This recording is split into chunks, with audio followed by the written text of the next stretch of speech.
I don't see any merit in discussing individuals as targets. Suffice it to say that the people who legislate for the terror in Ireland know well that they all remain targets. And I'm sure that Mrs. Thatcher, when she goes down upon her knees with a mirror checking underneath her car every morning, remembers the terror she inflicted.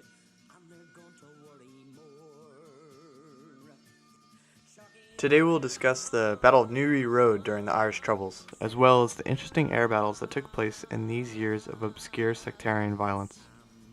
On another note, recently the United Kingdom both left the European Union and lost Prince Philip, and with this news and the anniversary of the Good Friday Agreement, the agreement that ended the official troubles, many loyalists, upset over the direction of the kingdom, threw Molotovs at the peace wall and engaged with police.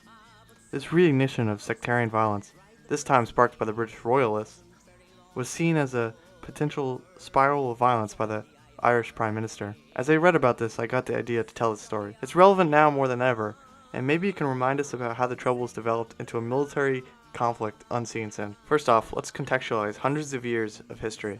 Our story takes place on the 23rd of September, 1993. This is towards the end of the Troubles. By now, Gaddafi, the Libyan revolutionary, had supplied the IRA with 18 Dishkas and a multitude of military-grade equipment.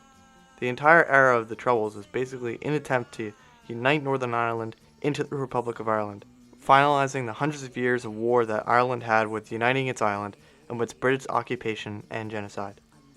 Anyways, these troubles would end with the 1998 Good Friday Agreement, and by 1993 violence had escalated so far as the British were conducting a multitude of air operations in Northern Ireland. However, the people seeking a united Ireland were not the Republic of Ireland troops, but the Provisional Irish Republican Army, or IRA, a left-wing paramilitary organization in the region. Anyways, our story takes place in Northern Ireland in the southern part of County Armagh, this being east of the infamous Crossmaglen, one of the largest hotspots of sectarian violence of the entire Irish conflict. The entire region was full of stories of M60s firing at IRA vans, IRA members shooting RPGs at British helicopters, mortars being used against British positions, and more. But in short, from 1990 to our subject today, the IRA had conducted numerous large-scale attacks on helicopters.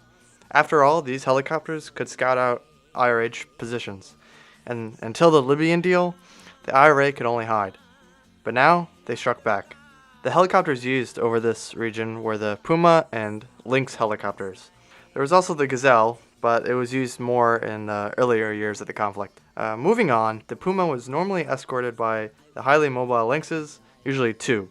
In this battle, there would be one Puma escorted by two of those Lynxes, with two more backup Lynxes arriving as well. Only 2 months before the battle, the South Armagh IRA just barely missed the Puma with a mortar, fired from a van. This attack showed the inability of the Lynx to properly protect the big Pumas. Also, this attack was on the same day Queen Elizabeth visited Northern Ireland. Funny enough, she left immediately after. Moving forward, let's get into the battle. On September 23, 1993, at 2 p.m., 5 armed trucks surrounded the Crossmaglen barracks. These were the Menace South Armagh Brigade. According to IRA reports, they had stationed one of their 2 Dishkas alongside 3 heavy machine guns in a nearby wooded area. British reports say they opened fire near the St. Patrick's Church and the community center.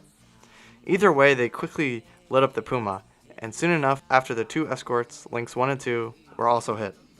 In response to the fire, which numbered in thousands of rounds according to IRA reports, 2 other Lynxes, 5 and 7, entered the airspace. Lynx 2 managed to fly low and went north, and 5 and 7 managed to distract the fire while the original targets fled. With the Lynx now targeting the trucks, 2 IRA vehicles headed east along Newry Road and mutual fire erupted.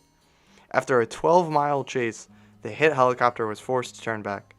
According to one IRA member, as we made our way along the Newry Road, 2 more helicopters circling close by joined, and all 5 of them opened fire with machine guns on 2 IRA trucks leaving the scene. Our volunteers fired at all times upwards at the enemy helicopters in the sky, but the British fired indiscriminately from the helicopters onto houses, farms, and any vehicle moving around the scene of the shooting. As told, the helicopters chased the trucks, but then quickly lost track after the vehicles crossed into a farm. Lynx 2 then rejoined and attacked some of the other trucks who went south. The Lynxes fired upon the convoy until their weapons jammed. Back at the firing location, the 5th vehicle had stopped and crossed McGlen, where IRA members were seen transferring weapons into a van. With Lynx 1 returning back to base, they landed troops, who saw and engaged the nearby van. 3 men were seen running from the scene, where they then hid in a bungalow, and then they slid into an escape vehicle shortly thereafter. Back at the farm, troops had been landed to engage the trucks, but they had already fled. With the IRA's quick mobility, they had left 1 Dishka and 2 of the machine guns, alongside an AK-47. This intense firefight was one of the few legitimate battles during the era, and the intense fire towards the British aircraft resulted in all British aircraft in the region gaining further ballistic protection and new gun mounts. The British forces in the region had reached their tipping point, and the new anti-aircraft capabilities reached new heights in the battle. No more were the days of IRA potshots at convoys. Now it was heavy AA guns engaging aircraft over small towns. Only a few months later, the 2 trucks were found, and soon after the IRA took down both a Lynx and a Puma. Also, the commander of Lynx 2, Sean Wyatt, received a Distinguished Flying Cross for his actions. Overall, with this battle now ended, I think it really shows the escalation of violence within the region, and the fact that the IRA were not just a ragtag band of militia, but an organized fighting force. And I think we should remember this when violence re-erupts in the region, and we call back or we harpen back to the days of the Troubles. Anyway, please join the Discord. I just made one, and thanks for watching.